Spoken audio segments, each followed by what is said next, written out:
23 फरवरी को वो महत्वपूर्ण दिन है जिस दिन आपके जीव विज्ञान यानी बायोलॉजी का पेपर होने वाला है।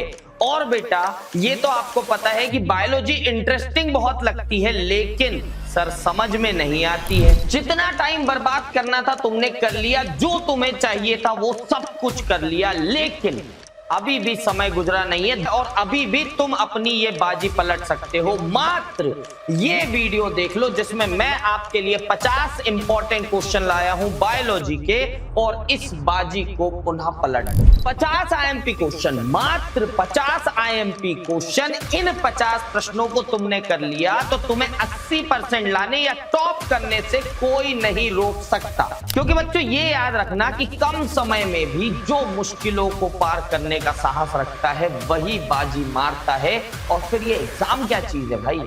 तो हेलो मेरे एमपी बोर्ड के चीतो, स्वागत है आपका अरिविहान के इस YouTube चैनल पे। जैसा कि आप जानते हैं अरिविहान ने उन बच्चों के लिए जो बिल्कुल सीरियस है अपने पढ़ाई को लेकर के, या जो अब जाकर के सीरियस हो चुके हैं अपनी 12वीं बोर्ड की एग्जाम को लेकर के, उन बच्चों के लिए 50 इंपॉर्टेंट क्वेश्चंस की सीरीज लेकर के आया है।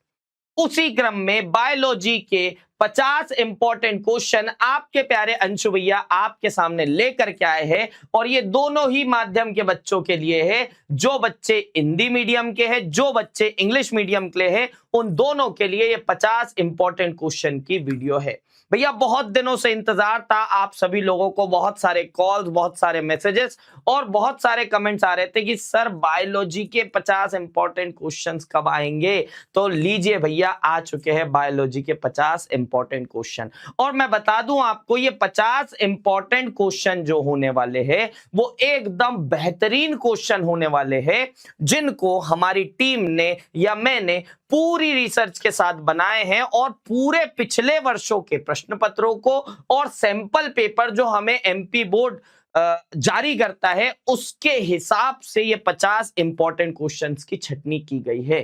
तो अभी भी अगर आप लोगों ने पढ़ाई नहीं करी होगी तो इन 10-15 दिनों में आप इन 50 इंपॉर्टेंट क्वेश्चंस को इतना पी जाओ घोल करके कि अब इससे बाहर यदि कोई क्वेश्चन आता है तब ही छूटे, वरना ये क्वेश्चन अगर आ गए तो ये तो बिल्कुल ना छूटे। और मैं गारंटी देता हूं आपको कि ये जो क्वेश्चन मैं बताने वाला हूं वो भले ही एज इट इज ना आए आपकी परीक्षा में, लेकिन इनसे बाहर, इन टॉपिक से बाहर क्वेश्चन नहीं आएंगे। तो चलिए बिना देरी के शुरुआत करते हैं, लेकिन उससे पहले बात कर लेते हैं 23 फरवरी की। क्या है भैया 23 फरवरी को? 23 फरवरी को आपकी बोर्ड एग्जाम है। किस चीज की, किस विषय की है बोर्ड एग्जाम? वो है जीव विज्ञान की यानी बायोलॉजी की। और ये 23 फरवरी का दिन इतना महत्वपूर्ण दिन है जिस दिन आपको अपनी बायोलॉजी के एग्जाम में, जैसा कि मैं हर बार कहता हूं कि फोड़ के आना है, तो बिल्कुल इन 50 क्वेश्चंस के सहारे आप अपने बायोलॉजी का एग्जाम फोड़ करके आने वाले हो। तो चलिए अब बिना देरी के शुरुआत करते हैं प्रश्नों की, और सबसे पहले देखते हैं पहले अध्याय से आने वाले प्रश्न यानी फर्स्ट चैप्टर से आने वाले प्रश्न, जिसका नाम है sexual reproduction in flowering plant, Pushpi पादपों में लैंगिक प्रजनन। पहले देखते हैं त्रिसंलयन की परिभाषा, ये कहां संपन्न होता है? सम्मिलित नाभिकों का नाम लिखिए। Define triple fusion, where does it occur, name the nuclei involve. कितना आसान सा क्वेश्चन है भाई। त्रिसंलयन या ट्रिपल फ्यूजन की परिभाषा लिखने के लिए बोला है, कहां पर होता है ये बताना है, और कितने, कौन कौन से न्यूक्लियाई या नाभिक इसमें इन्वॉल्व होते हैं ये बताना है।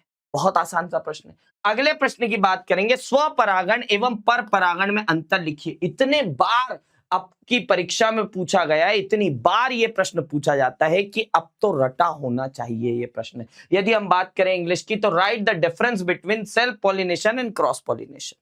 फिर अगले प्रश्न की तरफ चलते हैं, भ्रूण कोश 7 कोश की 8 नाभिकीय संरचना को चित्र सहित समझाइए। भैया बायोलॉजी है, बायोलॉजी लेने के पहले ही आपको पता होना चाहिए था कि बायोलॉजी में चित्र तो बनाना ही पड़ेगा। और 3 क्वेश्चन तो ऐसे आते हैं अपने एग्जाम में, अपने प्रश्न पत्र में, जो आपको चित्र बनाने पर मजबूर करते हैं। या तो सीधा लिखा होगा चित्र बना दो, या तो लिखा होगा कि चित्र बना करके व्याख्या कर दो। तो ऐसे प्रश्नों को बहुत ध्यान से करना है। 7 कोशिकीय और 8 नाभिकीय। अगर इंग्लिश में बात करें तो illustrate the structure of embryo sac 7 celled and 8 nucleate with a diagram. Diagram बनाना है बढ़िया वाला, और इसकी प्रैक्टिस हमने संभव सीरीज में भी करी है, हमने इसकी प्रैक्टिस संभव 2 वाली सीरीज में भी करी है, और हमने उन्नति बैच में इसको बहुत डिटेल में पढ़ा है। तो अब मैं नहीं मानता हूं कि ये जो डायग्राम है आप बना नहीं। ठीक है, फिर अगले प्रश्न की बात करते हैं। एक प्रारूपिक पुष्प की अनुदैर्घ्य काट का नामांकित चित्र बनाइए, या इंग्लिश में बात करें तो draw a label diagram of a longitudinal section of typical flower. ठीक है, यदि हम बात करें तो हमारे हर एक लेक्चर की पहली चीज हम जो पढ़ते हैं वो पढ़ते हैं पुष्प की अनुदैर्घ्य काट या LS ऑफ टिपिकल फ्लावर। ठीक है, ये हर बार का है कि पुष्पीय पादपों में लैंगिक प्रजनन पढ़ना हो तो हम कहां से शुरू करेंगे? पुष्पीय पादप की या पुष्प की संरचना से।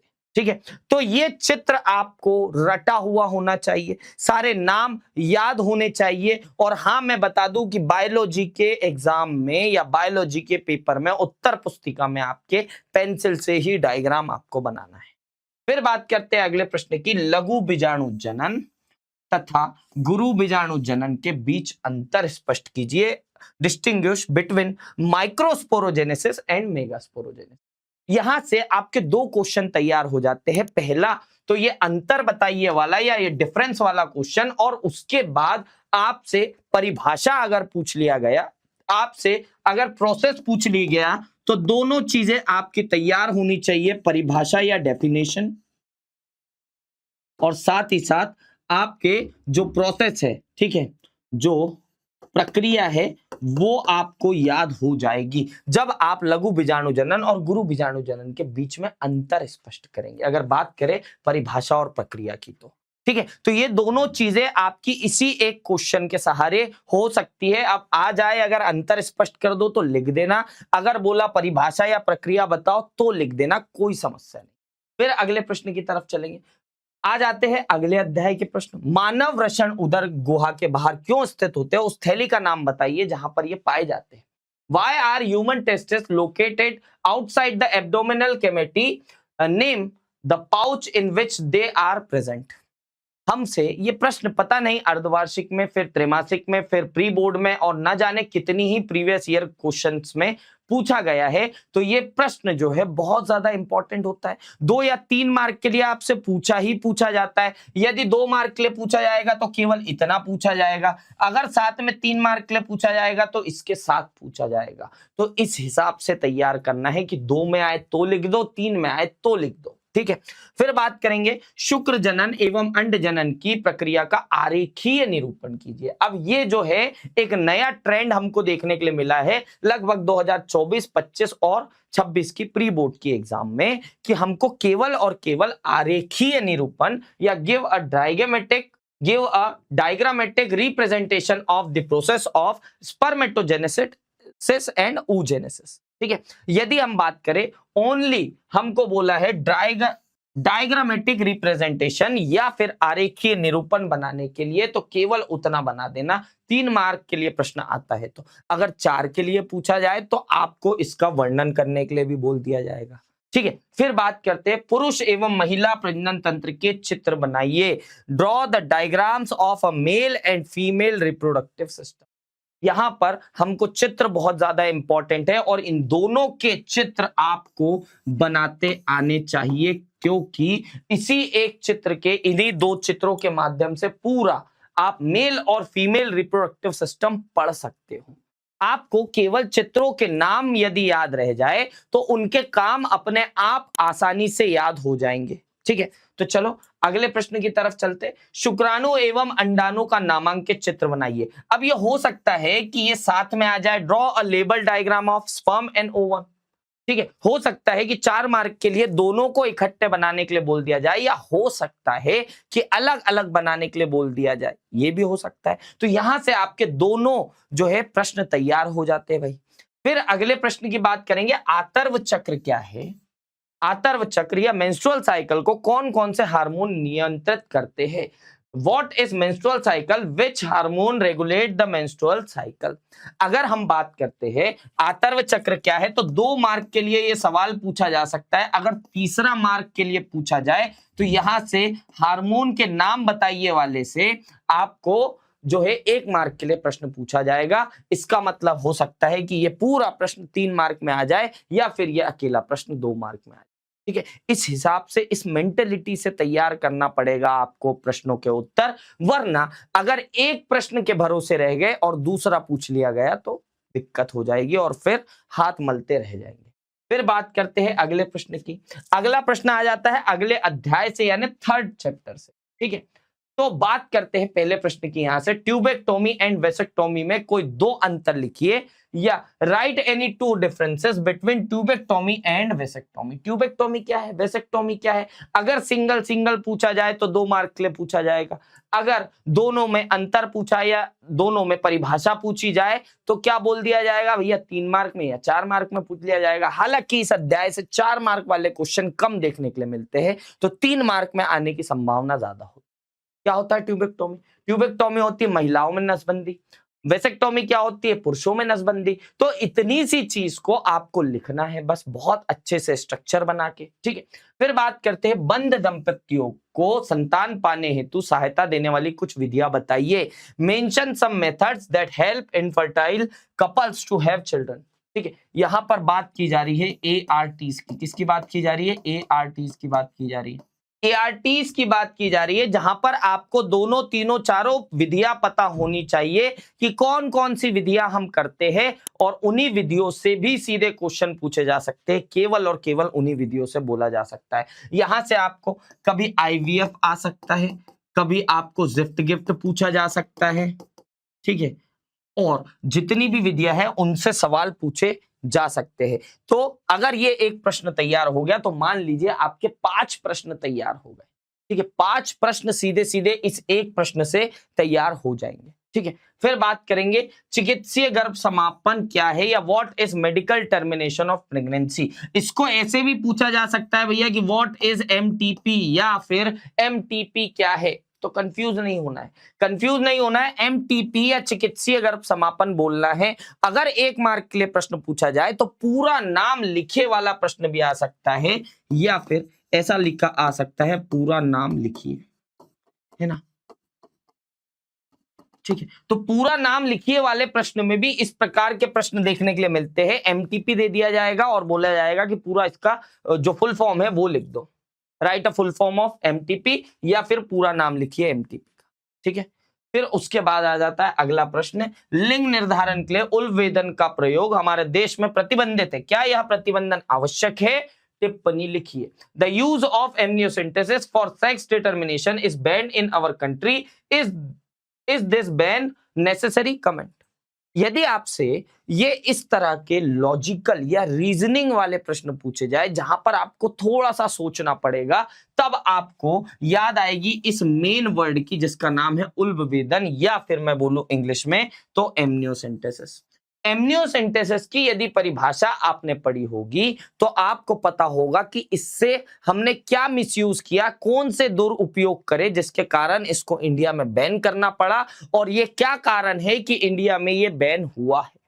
ठीक है, और जब भी हमने चाहे संभव बैच में पढ़ा हो, चाहे संभव 2 में पढ़ा हो, चाहे उन्नति में पढ़ा हो, इसी दिमाग से पढ़ा है कि उल्बवेदन क्या है, यह भारत में क्यों बैन है, और भारत में यदि बैन है तो ये सही किया गया है या गलत किया गया है, ये आपको बताना है। तो इससे हमको एक प्रश्न पूछा जा सकता है जो 3 या 4 मार्क का पूछा जा सकता है। ठीक है, फिर बात करते हैं, आ जाते हैं अगले प्रश्न, या माफ कीजिएगा अगले अध्याय की तरफ, जिसका नाम है वंशागति एवं विविधता के सिद्धांत। ठीक है, तो बात करेंगे वंशागति का क्रोमोसोम सिद्धांत का वर्णन कीजिए। Describe chromosomal theory of inheritance. यहां पर क्रोमोसोमल थ्योरी जो है आपसे 2-3 साल में बार बार पूछी जा रही है, जिसके कारण ये अपने आप में एक इंपॉर्टेंट क्वेश्चन बन जाता है भाई। ठीक है, फिर अगले प्रश्न की बात करेंगे। इस प्रकार के प्रश्न आजकल ज्यादा देखने के लिए मिलते हैं इस अध्याय से भैया, क्योंकि अपना MP बोर्ड भी है थोड़ा सा चालाकी सीख चुका है कि अब बच्चों को सीधे सीधे प्रश्न ना देकर थोड़ा सा घुमा दिया जाता है। ठीक है, माता का रक्त A है और पिता का B है, तो उसके पुत्र का रक्त वर्ग O होगा। जनकों के जीनोटाइप और अन्य संतति की प्रत्याशित जीनोटाइप लिखिए। यदि इंग्लिश में बात करें तो mother has blood group A, father has blood group B, their child has blood group O. Write the genotype of parents and the possible genotype of other offspring. क्या करना है? थोड़ा सा लॉजिक लगाना है, ए और बी के बीच में क्रॉस करना है, जो भी चीजें आएगी उससे अंदाजा लगाना है कि भैया ब्लड ग्रुप ओ कैसे हुआ बच्चे का, और आने वाली ऑफस्प्रिंग्स या आने वाली संतानों के कौन कौन से ब्लड ग्रुप हो सकते हैं। ठीक है, फिर अगले प्रश्न की तरफ चलेंगे। सह प्रभाविता एवं अपूर्ण प्रभाविता क्या है, उदाहरण सहित समझाइए। और उदाहरण बहुत ज्यादा इंपॉर्टेंट है मेरे प्यारे बच्चों, ये याद रखना कि इंपॉर्टेंट इसलिए है क्योंकि ये दोनों एक जैसे सुनाई देते हैं लेकिन बिल्कुल अलग अलग। हमने बोला कि ये बिल्कुल एक जैसे सुनाई देते हैं। अगर इंग्लिश में बात करें तो what is codominance and incomplete dominance, explain with the example. ठीक है, तो इसको बहुत अच्छे से बनाना है, एक एक एग्जांपल याद रखना है। ठीक है, तो फिर अगले प्रश्न की बात करते हैं, निम्न को समझाइए। ये अलग नया ट्रेंड चला दिया भैया एमपी बोर्ड ने कि एक प्रश्न दे देगा, निम्न को समझाइए, उसके बाद ए बी सी डी ऐसे करके प्रश्न दे देगा और बच्चों को बढ़िया मेहनत करने का टाइम देगा। ठीक है, तो निम्न को समझाइए, सिकल सेल एनीमिया, थैलेसीमिया। निम्न विकारों को समझाइए, क्लाइनफिल्टर सिंड्रोम, टर्नर सिंड्रोम और डाउन सिंड्रोम। ठीक है, यदि इंग्लिश में बात करें तो explain the following, sickle cell anaemia, thalassaemia, explain the following disorders, Klinefelter syndrome, Turner syndrome और डाउन सिंड्रोम। ये एक एक सिंड्रोम, ये तीनों सिंड्रोम बहुत ज्यादा इंपॉर्टेंट है। ठीक है, और यहां से ये दोनों जो विकार है या जो बीमारियां है, सिकल सेल एनीमिया और थैलेसीमिया, ये बहुत ज्यादा इंपॉर्टेंट है। इन दोनों को आपको बहुत अच्छे से याद रखना है। ठीक है, फिर बात करेंगे मानव जिनोम परियोजना को महापरियोजना क्यों कहा गया है, इसके लक्ष्य क्या है, मानव जिनोम परियोजना की मुख्य विशेषताएं लिखिए। अगर इंग्लिश में बात करें, why is the human genome project called a mega project, what are its goals, write the salient feature of human genome project और एचजीपी।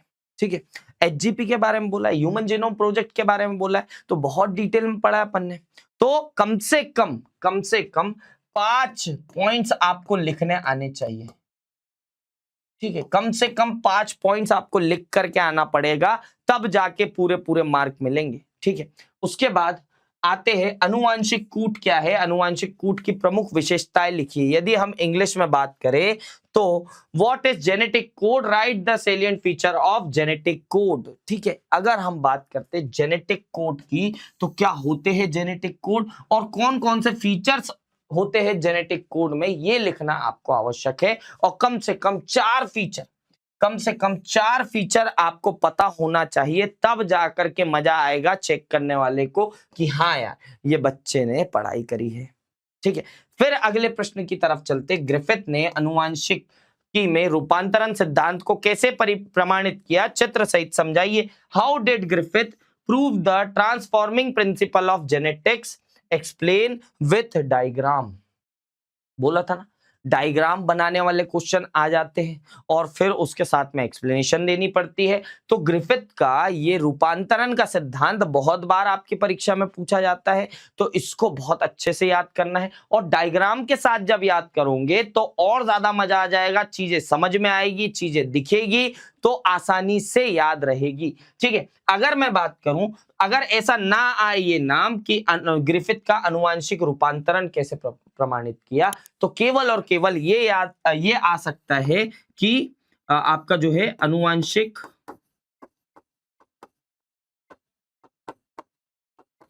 रूपांतरण का सिद्धांत। यदि इंग्लिश वाले बच्चों की बात करूं तो इंग्लिश वालों को आ सकता है transforming principle of genetics. Transforming principle of genetics क्या होता है ये बता दो। तो यहां पर कंफ्यूज नहीं होना है, ये वही है, ग्रिफिथ चाचा ने जो किया था वही वाला है और केवल नाम घुमा फिरा करके दे दिया है, तो आपको डरना नहीं। ठीक है, फिर बात करेंगे अनुलेखन या ट्रांसक्रिप्शन किसे कहते, समझाइए। यह किस प्रकार का एंजाइम द्वारा उत्प्रेरित होता है। What is transcription, explain it, which enzyme catalyse this process. Transcription या अनुलेखन के बारे में बोला गया है, इसको बताना है और साथ ही साथ कौन कौन से एंजाइम इसमें काम करते हैं उनको बताना है। ठीक है, फिर आ जाते हैं अगले प्रश्न की ओर और साथ ही साथ अगले चैप्टर्स के प्रश्न की ओर। यहां पर आ जाता है विकास या इवोल्यूशन से प्रश्न। ठीक है, आजकल ये भी एक नया ट्रेंड अपने एमपी बोर्ड ने ला दिया है और स्पेशली बायोलॉजी के एग्जाम में ला दिया है, क्योंकि जो है हमको पता चला है कि भैया लेवल को बढ़ाया जा रहा है। अब लेवल को कैसे बढ़ाया जाएगा, तो एनसीईआरटी की कुछ लाइनें दे दो और बढ़ा दो। ठीक है, एनसीईआरटी में से सवाल उठा लो और दे दो। ठीक है, लेकिन अरिविहान के बच्चे, अंशु भैया के बच्चे डरने वालों में से नहीं है। हम भी अच्छी तरह समझते हैं कि भैया क्या चालबाजी है ये एमपी बोर्ड की। चलो आओ समझो, पहचान कर लिखिए कि दिए गए अंग समजात है अथवा समरूप। ऑक्टोपस की आंख तथा स्तनधारी की आंख, बोगनविलिया के कांटे तथा कुकुरबिटा के कुंडल। Identify and write whether the following pairs are homologous और एनालॉगस। ठीक है, eye of octopus and eye of mammal, thorns of bougainvillea and tendrils of cucurbits. ठीक है, अब भैया ये जो एग्जाम्पल थे हमने होमोलॉगस और एनालॉगस, यानी मैं बोलूं कि समजात और समवृत्ति अंग के उदाहरण तो पढ़े थे। तो बस क्या करना है, उदाहरणों को देख करके पहचानना है कि कौन सा वाला समजात है और कौन सा वाला समरूप है। ठीक है, माफ कीजिएगा, समवृत्ति है। ठीक है, उसके बाद में आई ऑफ ऑक्टोपस और आई ऑफ मैमल क्या है, होमोलॉगस है कि एनालॉगस है, और फिर बोगनविलिया और टेंड्रिल्स ऑफ कुकुरबिट्स जो है वो क्या है, होमोलॉगस है या एनालॉगस है। इसको बस पहचानना और लिख देना, काम आसानी से हो जाएगा, डरना नहीं है इस तरह के प्रश्नों में। फिर बात करेंगे हार्डी वेनबर्ग का सिद्धांत, मोस्ट इंपॉर्टेंट चीज है भैया इस एग्जाम से, इस चैप्टर से। ठीक है, हार्डी वेनबर्ग का सिद्धांत या इसके साम्य को प्रभावित करने वाले 5 कारकों की सूची। ठीक है, what is Hardy Weinberg principle, list of 5 factors that affects its equilibrium. ठीक है, इनको याद करना बहुत आसान है, क्योंकि जब हम हार्डी वेनबर्ग के सिद्धांत को याद करते हैं कि उसकी परिभाषा में ही ये लिखा होता है कि भैया हम अंदाजा लगा सकते हैं कि कौन कौन से फैक्टर होंगे जो इसको अफेक्ट कर सकते हैं। ठीक है, अगर थोड़ा सा दिमाग लगा लो तो इस तरह के प्रश्नों को बहुत आसानी से हल किया जा सकता है। ठीक है, फिर बात करेंगे रासायनिक विकास के संदर्भ में मिलर व यूरे द्वारा प्रस्तुत प्रायोगिक प्रमाण का सचित्र वर्णन कीजिए। Describe with diagram the experiment evidence presented by Miller and Urey it in support of chemical evolution. ठीक है, यहां से भी चित्र आपको बनाना ही बनाना पड़ेगा, क्योंकि भैया अगर चित्र नहीं बनाओगे तो समस्या हो जाएगी। तो यहां से जो डायग्राम है वो आपको बनाना बहुत आवश्यक है इसके साथ में, और बहुत मोस्ट इंपॉर्टेंट प्रश्न है। यदि आपने देखा होगा तो अर्धवार्षिक की परीक्षा में भी आया था, हाफ ईयरली में भी आया था, और उसके बाद प्री बोर्ड में भी आया था। तो कितना इंपॉर्टेंट है ये आप जान सकते हैं। ठीक है, फिर बात करेंगे औद्योगिक मिलनता एवं अनुकूली विकिरण को उदाहरण सहित समझाइए।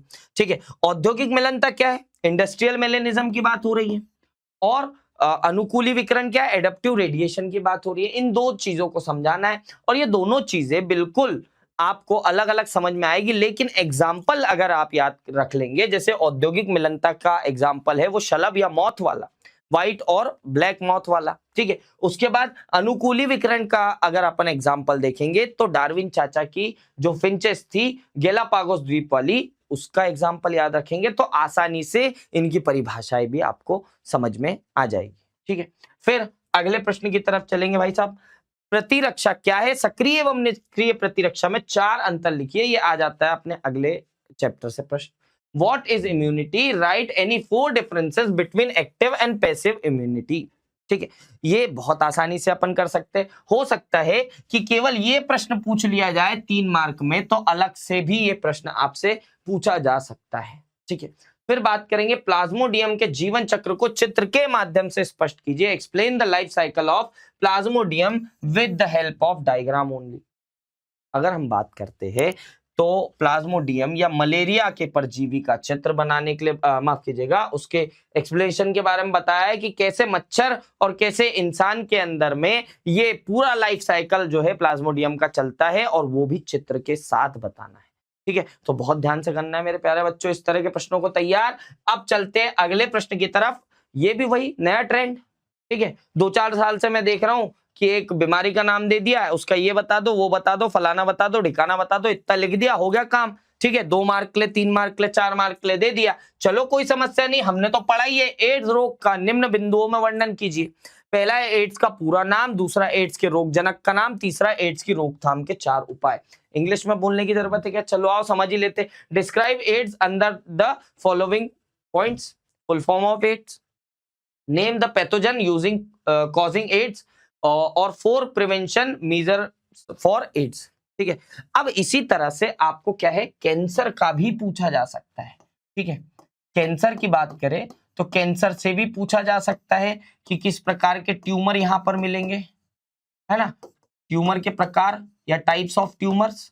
ठीक है, उसके बाद इसके परीक्षण, ठीक है, इसके परीक्षण या टेस्ट। फिर हम बात करेंगे तो इसके जो है इसको हटाने के या कैंसर को खत्म करने वाले कारक कौन से होंगे, या खत्म करने के लिए कौन कौन से इलाज हमको यहाँ पर देखने के लिए मिलेंगे, ये हमको बताना है। ठीक है, इस प्रकार से भी प्रश्न पूछा जा सकता है कैंसर के द्वारा। ठीक है, तो समझ में आ रही है। चलेंगे आगे की तरफ। ठीक है, प्रतिजैविक को परिभाषित कीजिए, खोजे गए प्रथम प्रतिजैविक का नाम और उसका औषधीय महत्व लिखिए। Define antibiotic, name the first antibiotic discovered and write its medicinal importance। ठीक है, ये प्रश्न इतने बार पूछा गया है भैया कि आप हद होती है इस प्रश्न को पूछने की, क्योंकि ये जो प्रश्न है वो दो अपने जो है चैप्टर्स में पूछा गया है। एक तो माइक्रोब्स वाले चैप्टर में पूछा जाता है, एक ह्यूमन हेल्थ एंड डिसीज वाले चैप्टर में पूछा जाता है ना। तो यहां से प्रश्न बनता ही बनता है। अलेक्जेंडर फ्लेमिंग की बात होती है, पेनिसिलियम नोटेटम की बात होती है, पेनिसिलिन की बात होती है। तो इसको याद रखना बहुत आसान है और बहुत जल्दी से आप लिख करके मार्क ले सकते हो। फिर बात आते हैं सीवेज क्या है, प्राथमिक एवं द्वितीयक वाहित मल के उपचार के चरण लिखो। अब ये अकेला भी 2 मार्क में पूछा जा सकता है और ये अकेला भी 2 या 3 मार्क में पूछा जा सकता है। ठीक है, what is sewage, right the step of primary sewage treatment and secondary sewage treatment. अब इनके बीच में जो है डिफरेंस भी आपसे पूछा जा सकता है, अंतर वाला प्रश्न भी पूछा जा सकता है। तो बहुत ध्यान से उस हिसाब से अपन पढ़ेंगे। ठीक है, फिर बात करेंगे बायोगैस क्या है, इसका उत्पादन कैसे किया जाता है, बायोगैस उत्पादन में प्रयुक्त सूक्ष्म जीवों के नाम लिखिए। What is biogas, how is it produced, name the microbes using in biogas production. देखो, तो यहां पर जो है बायोगैस के संयंत्र का नामांकित चित्र आपको बनाते आना चाहिए। ठीक है, इसका डायग्राम आपको बनाना बहुत आवश्यक है। ठीक है, डायग्राम बनाना, चित्र बनाना बहुत ज्यादा आवश्यक है। उसके बाद आपको बायोगैस पता होना चाहिए कैसे उत्पादन किया जाता है, तो डायग्राम से समझ में आ जाएगा। कौन से सूक्ष्म जीव का प्रयोग किया जाता है, तो मेथनोजेंस बैक्टीरिया जो है उनका अपन यूज करते हैं, ये आपको पता होना चाहिए। ठीक है, अब चलते हैं अगले प्रश्नों की तरफ। अगले प्रश्न आते हैं अगले अध्याय से। तो चलो अब देखते हैं क्लोनिंग संवाहक क्या है। क्लोनिंग संवाहक की कोई 4 विशेषताएं लिखिए। अगर हमसे पूछा गया what is cloning vectors, right any 4 characteristics of cloning vectors, तो ये बहुत आसान सा प्रश्न है। पीबीआर 322 का डायग्राम भी बना देना इसमें, और साथ ही साथ उसके 4 जो है फैक्टर्स लिख देना कि कौन कौन से कैरेक्टरिस्टिक्स होते हैं इसमें। ठीक है, फिर बात करेंगे जेल इलेक्ट्रोफोरेसिस को चित्र सहित समझाइए। Explain the gel electrophoresis with the help of diagram. ठीक है, बहुत आसान सा है, बहुत बार पढ़ा हुआ है और बहुत ज्यादा रटा हुआ है। ठीक है, उसके बाद आते हैं पीसीआर क्या है, समझाइए इसका क्या महत्व है। What is PCR, explain it, what is its significance. ठीक है, तो इस तरह के प्रश्न, ये जेल इलेक्ट्रोफोरेसिस और पीसीआर, इनमें से दोनों में से कोई ना एक कोई फंसेगा, ये तो गारंटेड है। ठीक है, फिर बात करते हैं अगले क्वेश्चंस की। प्रतिबंधन एंजाइम का वर्णन निम्न बिंदुओं के आधार पर कीजिए। प्रतिबंधन एंजाइम की परिभाषा, प्रतिबंधन एंडोन्यूक्लियस का नाम और प्रतिबंधन एंजाइम द्वारा उत्पन्न विदलन के प्रकार। Describe restriction enzyme based on the following points. कौन कौन से पॉइंट्स पूछे, डिफाइन द रेस्ट्रिक्शन एंजाइम क्या होते हैं। ठीक है, name of the first restriction endonuclease, और फिर type of cuts produced by restriction enzyme, कौन कौन से किस किस टाइप के कट्स जो है आपको देखने के लिए मिलते हैं रेस्ट्रिक्शन एंजाइम के द्वारा। ठीक है, फिर बात करेंगे अगले प्रश्नों की। तो अगले प्रश्न आ जाते हैं, बायो पेटेंट या जैव अधिकार एवं बायो पायरेसी किसे कहते हैं। ठीक है, व्हाट इज बायो पेटेंट या bio rights and bio piracy. ठीक है, तो अब या तो अकेले बायो पेटेंट या बायो पायरेसी पे आता है सवाल, ज्यादातर बायो पायरेसी पे देखने के लिए मिलता है सवाल आपको। तो अकेला अगर बायो पायरेसी पूछा गया तो 2 मार्क में पूछा जाएगा। ठीक है, अगले प्रश्न की बात करते हैं, जीन चिकित्सा क्या है। एडेनोसिन डीएमिनेज या एडीए की कमी का उदाहरण देते हुए इसका सचित्र वर्णन कीजिए। या what is gene therapy, explain it with a diagram using the example of adenosine deaminase ADA deficiency. ठीक है, ये वही प्रश्न है जिसमें हमको वो 4 साल की बच्ची, 4 वर्ष की बच्ची का जीन थेरेपी से इलाज देखा गया है।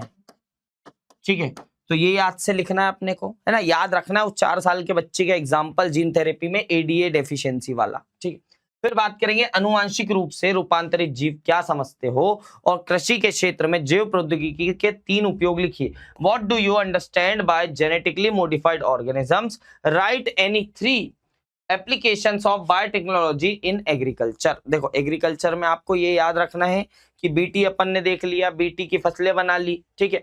फिर उसके बाद एग्रीकल्चर में आपको गोल्डन राइस भी याद रखना पड़ेगा, तो वो अपने में अलग एक प्रश्न बन सकता है, बीटी से अलग प्रश्न बन सकता है। तो जब इस एक क्वेश्चन को आप पढ़ लेंगे तो आपके 2-3 क्वेश्चन इकट्ठे तैयार हो जाएंगे और कोई भी प्रश्न आ जाए तो काम अपना हो जाएगा। ठीक है, फिर बात करते हैं दी गई अवधि के दौरान दिए गए आवास में समष्टि घनत्व को घटाने व बढ़ाने वाले मूलभूत प्रक्रमों के नाम लिखिए। Name the basic process with fluctuate the density of population in a given habitat in a given period. ठीक है, तो कौन कौन से हो सकते हैं भाई? मृत्यु दर हो सकता है, जन्म दर हो सकता है, अप्रवासन हो सकता है और प्रवासन हो सकता है, ये सारी चीजें हो सकती है। ठीक है, तो बर्थ रेट, डेथ रेट, है ना, इंग्लिश वालों ये भी समझ लो कि बर्थ रेट, डेथ रेट, इनके बारे में आपको लिखना, और इनके बारे में जब आप इसको पढ़ेंगे तो यहां से वो एक सिंगल क्वेश्चन भी आप तैयार कर लेंगे। ठीक है, अब अगले प्रश्न की बात करते हैं। आरेख की सहायता से 4 घातांक की समष्टि वृद्धि दर और लॉजिस्टिक समष्टि वृद्धि दर का वर्णन कीजिए। With the help of suitable diagram describe exponential population growth and logistic population growth. यहां पर कुल मिलाकर एस और जे कर्व बनाना है। ठीक है, एस और जे वक्र या कर्व को समझाना है अपने को, अपन ने पढ़ा है बहुत डिटेल में। ठीक है, फिर बात करेंगे अगले क्वेश्चन की। अगला क्वेश्चन आ जाता है, निम्नलिखित की परिभाषा लिखिए तथा प्रत्येक का एक एक उदाहरण समझाइए। सहभोजिता और परजीविता। Define the following and give one example of each को कमेंसलिज्म और पैरासिटिज्म। देखो ये याद रखना कि इंटरेक्शंस बिटवीन ऑर्गेनिजम्स या फिर जीवों के बीच अंतःक्रिया से आपको कोई एक चीज में सवाल आएगा, चाहे वो कमेंसलिज्म हो, पैरासिटिज्म हो, छद्म आवरण हो, फलाना हो, ढिकाना हो, जितने टाइप्स उसमें होंगे ना वो सब याद कर लेना, कहीं ना कहीं काम आएगा। ठीक है, फिर बात करेंगे अगले प्रश्न की। ठीक है, यहां से आ जाते हैं अपने नीचे दिए गए मानव समष्टि के आयु पिरामिड ABC का अध्ययन कीजिए तथा नीचे दिए गए प्रश्नों के उत्तर दीजिए। पहला प्रश्न क्या है? पिरामिड बी और सी के पहचान का नाम लिखिए। जिस आधार पर उपयुक्त पिरामिडों का आरेख किया गया है उसे लिखिए। Study of each pyramids A, B and C of the human population given below and answer the question that follow. Identify and name pyramids of B and C. Write the basis of which the above pyramids were drawn. ठीक है, ये वाला आपको चित्र। अब ये प्रश्न देख करके आप दिमाग खराब होगा कि सर ये तो हाफ ईयरली में भी आया था, ये तो हमारे प्री बोर्ड में भी पूछा गया और पिछले साल के भी एग्जाम में पूछा गया, तो भैया है इंपॉर्टेंट, इतना ही इंपॉर्टेंट है ये।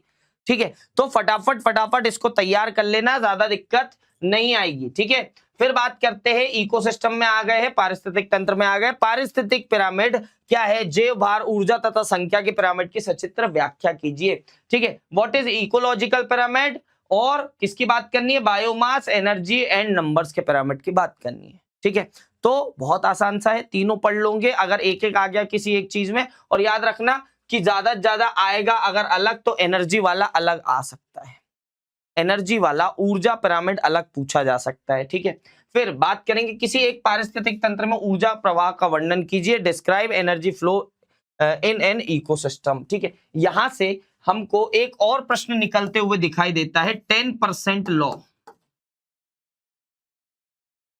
10% लॉ ऑफ लिंडमैन। ठीक है, इसको भी याद रख लेना मेरे प्यारे बच्चों। 10% नियम आ सकता है लिंडमैन का इसी क्वेश्चन के अंदर से, चाहे आप एनर्जी फ्लो की बात कर लो, चाहे आप ऊर्जा प्रवाह की बात कर लो, चाहे 10% लॉ ऑफ लिंडमैन की बात कर लो ऊर्जा प्रवाह की। ठीक है, फिर बात करेंगे ऊर्जा का पिरामिड सदैव सीधा क्यों होता है, कारण लिखिए। Why is the pyramid of energy always upright, give reason. ठीक है, या तो क्वेश्चन ऐसा पूछा जा सकता है कि ऊर्जा एक दिशीय होती है, ऊर्जा एक दिशीय होती है, क्यों या क्या कारण है, ये आपको बताना है। हो सकता है ऐसा घुमा के प्रश्न पूछ लिया जाए कि ऊर्जा एक दिशीय होती है, क्यों बताओ, या फिर पूछ लिया जाए ऊर्जा का पिरामिड सदैव सीधा क्यों बनता है, why is the pyramid of energy always upright, give the reason, है ना, पूछ सकता है भाई, दिमाग खराब है, कुछ भी पूछा जा सकता है एमपी बोर्ड के द्वारा। फिर बात करेंगे स्वस्थानीय संरक्षण तथा बाह्य स्थानीय संरक्षण में दो अंतर लिखिए, यानी कि एक्स सीटू कंजर्वेशन और इन सीटू कंजर्वेशन में आपको डिफरेंस पूछा गया है। ठीक है, तो बहुत आसानी से लिख सकते हो। इनके एग्जाम्पल बेटा याद रखने, बस क्या करने हैं, एग्जाम्पल्स याद रखने हैं ताकि नुकसान ना हो पाए, ताकि नुकसान ना हो पाए, ये ध्यान रखना। ठीक है, फिर बात करेंगे जैव विविधता की क्षतिपूर्ति के क्या कारण है, what are the main causes of biodiversity loss.